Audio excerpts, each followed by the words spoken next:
പാതിവില തട്ടിപ്പിനിരയായ എറണാകുളം കോട്ടപ്പുറം രൂപതയും അനന്തകൃഷ്ണൻ ആനന്ദ് കുമാർ എന്നിവർക്കെതിരെ രൂപത പരാതി നൽകി. ഫാദർ പോൾസനാണ് വടക്കേക്കര പോലീസിൽ പരാതി നൽകിയിരിക്കുന്നത്. വിഷ്ണു സുരേഷ് ചേരുന്നുണ്ട് വിവരങ്ങളുമായി കൊച്ചിയിൽ നിന്ന്. വിഷ്ണു, എങ്ങനെയാണ് രൂപത ഇതിൽ പെട്ടുപോയത്? എന്താണ് പോലീസിന് മുന്നിലേക്ക് എത്തിയിരിക്കുന്ന പരാതി?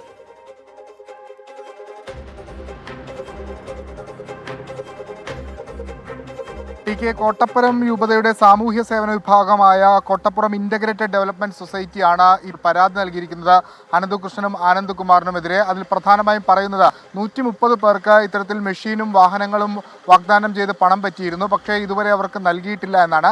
നേരത്തെ സമാനമായ രീതിയിൽ പദ്ധതി ആവിഷ്കരിക്കുകയും നടപ്പാക്കുകയും ചെയ്തു. എന്നാൽ കഴിഞ്ഞ കുറച്ച് നാളുകളായി പണം തിരികെ ചോദിക്കുമ്പോൾ മറുപടിയില്ല. ഈ ഒരു പശ്ചാത്തലത്തിലാണ് പരാതിക്കാരടക്കം സഭയെ സമീപിച്ചത്. ആ ഒരു പശ്ചാത്തലത്തിലാണ് സഭ നേരിട്ട് പരാതി നൽകിയത്.